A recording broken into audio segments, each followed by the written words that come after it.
मित्रांनो, एंड सेमिस्टरचा अभ्यास करताय तो प्रत्येक सेमिस्टरमध्ये असे 1 ते 2 सब्जेक्ट प्रत्येक ब्रांचला प्रत्येक सेमिस्टरला फर्स्ट इयर पासून लास्ट इयर पर्यंत असे 1 ते 2 सब्जेक्ट असतात ज्याच्यात आपण 70 ऑन 70 मार्क शुअर शॉट घेऊ शकतो आणि गोल्ड मेडलिस्ट होऊ शकतो, युनिव्हर्सिटीत फर्स्ट येऊ शकतो. कितीतरी विद्यार्थी ते हे फॉलो करतात. याच्यासाठी मी 6 स्टेप तुला देणार आहे. या 6 स्टेप फॉलो कर आणि 7वी स्टेप अवॉइड कर. या पद्धतीने तू अभ्यास केला, कमी वेळेत अभ्यास कव्हर होईल आणि तू आता असे 1-2 सब्जेक्ट निवड ते जे तुला वाटतंय. प्रत्येकाचे वेगवेगळे असू शकतात. कुणाला मॅथमॅटिकल आवडतो, कुणाला डेरिव्हेटिव्ह वाला आवडतो, डेरिव्हेशन वाला, कुणाला थेरॉटिकल आवडतो. प्रत्येकाची आवड निवड वेगळी, पण त्या सब्जेक्ट मध्ये तू आउट ऑफ मार्क घेऊ शकतो. ओके, सो व्हिडिओ छोटासा आहे, डिटेल बघ, तुला फायदा होईल. पहिलं तर तू पहिल्यांदा पेपर पॅटर्न समजून घे. पहिली स्टेज पेपर पॅटर्न समजून घे. पेपर पॅटर्ननी काय होईल, एवढ्या मोठ्या पुस्तकातनं काय काय सोडायचं हे तुला क्लिअर होईल. म्हणजे तुझा अभ्यास एवढ्या मोठ्या पुस्तकाचं एवढं छोटं पुस्तक झालं, अभ्यास कमी झाला.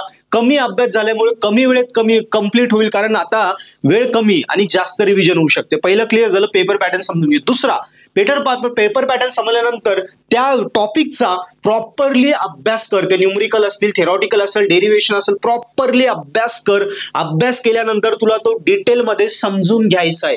अभ्यास केल्यानंतर डिटेलमध्ये तो समजून घ्यायचा आहे, डोळे झाकून आठवून बघायचंय. कळालं तुला काय करायचं? पहिल्यांदा पेपर पॅटर्न समजून घे, नंतर त्याचा डिटेल अभ्यास कर. डिटेल अभ्यास केल्यानंतर लिहून बघ. लिहून बघितलं, 3री स्टेप आली लिहून बघायची. 4थी स्टेप आली, आपल्याला लिहून बघितल्यानंतर पुन्हा ती स्टेप्स, त्या पॉइंट सगळं आठवून बघायचंय.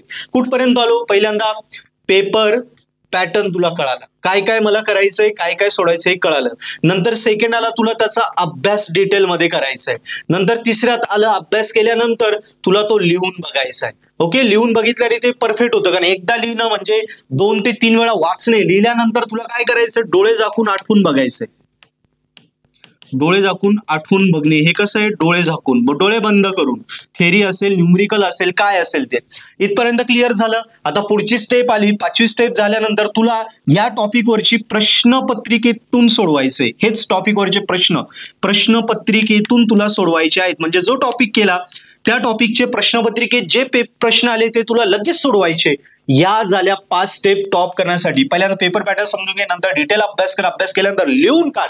लिहिल्यानंतर ते आठवून बघ, डोळे बंद करून. एकदा डोळे भरून आठवलं की ते फिट झालं. फिट झाल्यानंतर प्रश्नपत्रिकेतून त्याचे प्रश्न सोडव. सो कॉन्फिडन्स हाय लेवलला जाईल. एकदा कॉन्फिडन्स झाला की आता सगळ्यात महत्वाचा पॉइंट आला, तू कॉन्फिडंट झाला. आता इतरांना शिकव. इतरांना शिकव, हा लय महत्वाचा पॉइंट तुला दिलाय. इतरांना शिकव, येडेपणा करू नको. ज्या मी गोष्टी सांगतो फॉलो कर. मी आउट ऑफ मार्क घेतले. M3ला मी 92 मार्क पडले होते. 92 मार्क पाडले होते M3.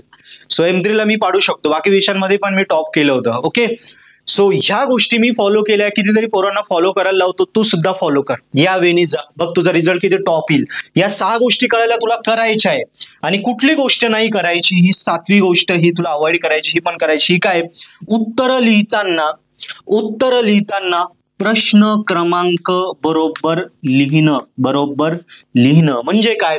क्वेश्चन हे इकडे डिटेल मध्ये सांगतो. क्वेश्चन नंबर 1 घेतला तर 1 मधले A बीट आला, B बीट आला, C बीट आला, एका खाली एक. मग 2 OR ला गेला.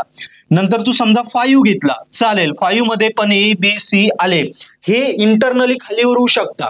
C B A किंवा A C B असेही चालेल. पण क्वेश्चन नंबर पण हे चालेल.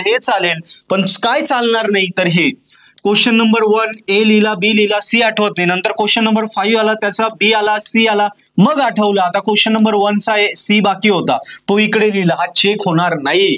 सो या चुका करू नको. कळालं तुला? तो अवॉइड काय करायचंय? मोस्ट ऑफ टॉपर पोरं, मोस्ट ऑफ मुलं काय चूक करतात की हे असे प्रश्न क्रमांक रॉंग लिहितात, त्यामुळे मार्क जातात. मग अशा वेळी काय कर? C जमत नाही ना, C ला रिकामं पान सोडून दे. जेव्हा आठवेल तसं तेव्हा लिह. कळालं तुला? सो या स्टेज फॉलो कर. वर्गात पहिला येशील, टॉप करशील. अजून काही डाऊट आले कमेंट मध्ये लिह. तुला टॉपर करण्यासाठी कंटिन्युअस पर्पल ॲट तुझ्या सोबत आहे. सो कंटिन्युअस व्हिडिओ बघत जा. तुझ्या study related continuous video playlist आम्ही उद्या परवापासून देतो. टाइम टेबल देतो, कुठले व्हिडिओ येणार आहे, कुठले पॉडकास्ट येणार आहे, कुठले पेपर पॅटर्न येणार आहे, इम्पॉर्टंट क्वेश्चन, सगळे व्हिडिओ चॅनलवरती आपल्या तुझ्या डिपार्टमेंटचे first year to last year बघत जा. नक्की टॉप करशील. आणि अभ्यास करताना पर्पल ॲट ऍप्लिकेशनची मदत घेऊन अभ्यास कर. कमी वेळेत अभ्यास करून आमच्या सोबत वर्गात पहिला येशील. सो लक्षात ठेव. थँक्यू.